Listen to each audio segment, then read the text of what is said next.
So I took my leave this past semester, so it was it was after my sophomore year. And it was a personal leave of absence.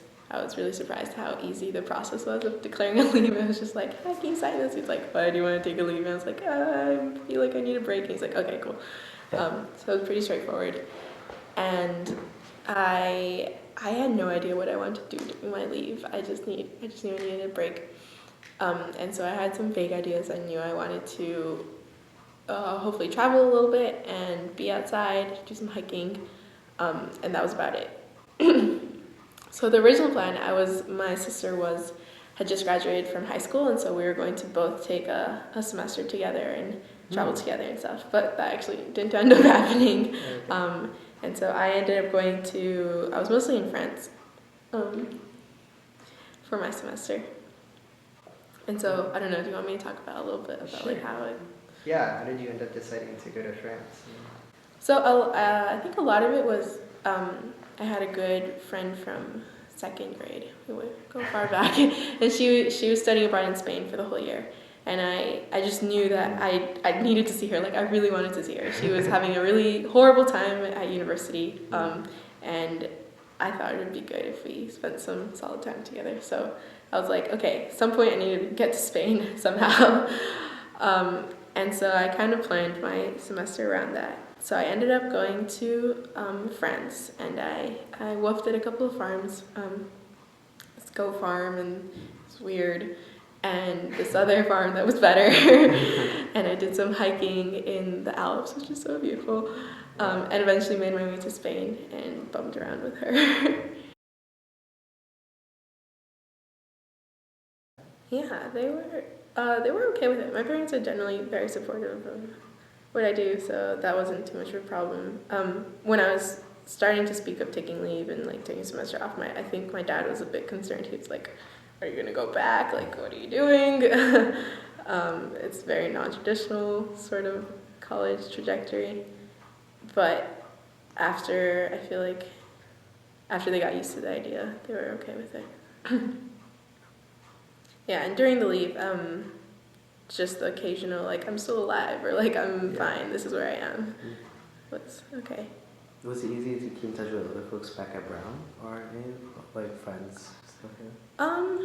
Yeah, kind of. I feel like I definitely made an effort to keep in touch with a few close friends, and I sent, like, just a few letters and emails and things, but didn't get that many responses, I guess, because life at Brown is crazy. And but I found that coming back, it wasn't hard to pick up friendships. Cool. Yeah. Were there any moments on your trip where you're just like, I kind of don't know what to do next, and So many.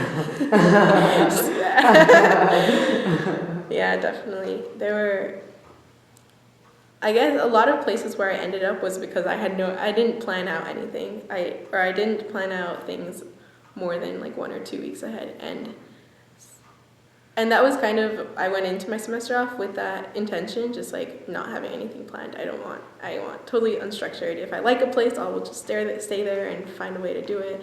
And if I don't like a place, I'll just move on. But of course, that causes a lot of anxiety, especially when flights go up and planning is difficult, and that's how I also ended up at this goat farm, because they were the only farm that responded to me within the like 5-day window where I needed to just go somewhere. Yeah.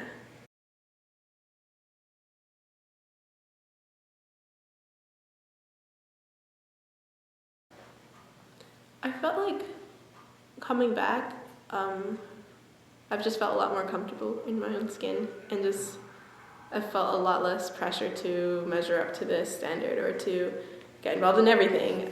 I was just like, yeah, I don't need to do it all, and I can just do what I'm doing. Have there been moments that have been difficult about transitioning back, or has it felt for you pretty smooth all the way? It's felt pretty smooth. I think it's definitely helped that I'm taking a pretty light course load this semester, so the craziness of work isn't taking such a big toll on me. I would definitely recommend taking your 3-semester class, like the semester coming back from leave. Was the process to like declare your return difficult or anything? Yeah, I missed the deadline. Oh yeah. I think it was mid-October or something, Yeah. and then I got an email about like pre-registration. I was like, oh right, I can't pre-register because I'm not officially back at Brown yet. So I looked at the website and I sent whatever dean, the appropriate dean was, and she was like, oh well, the deadline has actually passed, but I think there's still open spots for the spring. And I was like, I could not get a spot. But it was okay. Obviously, I'm here. But I think that is definitely something that should be advertised more clearly, or what the return process is like. And it's really just sending an email, but I totally missed the deadline. Yeah, that's good for us to hear. Mm-hmm. Were there any other things that you felt like, for someone who's considering taking a leave, you'd be like, oh, make sure, blah, any piece of advice for someone who's in the process of thinking about it? First of all, do it. It's great. I would say keep in mind housing when you get back, and just like housing dates is kind of a mess. Right now I'm involved in the Social Action House, so we're doing recruitment, or we're finalizing that, and we've gotten a lot of emails from people who are currently on leave, and they're like, oh, I totally missed the deadline, or like I was kind of out of the loop. And while we're really flexible within the house, we're like, yeah, we understand, like submit an application. There are very hard deadlines for Res Life, so keeping those in mind. What else?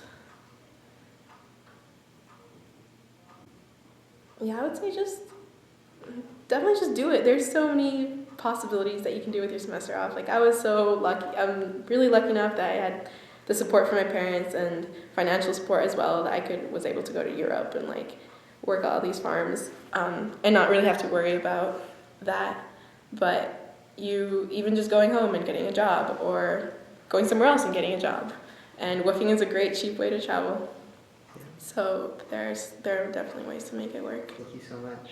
We really appreciate it. I think that's pretty much it. But for Sweet. sure, no problem. Yeah, thank you so much, Maya.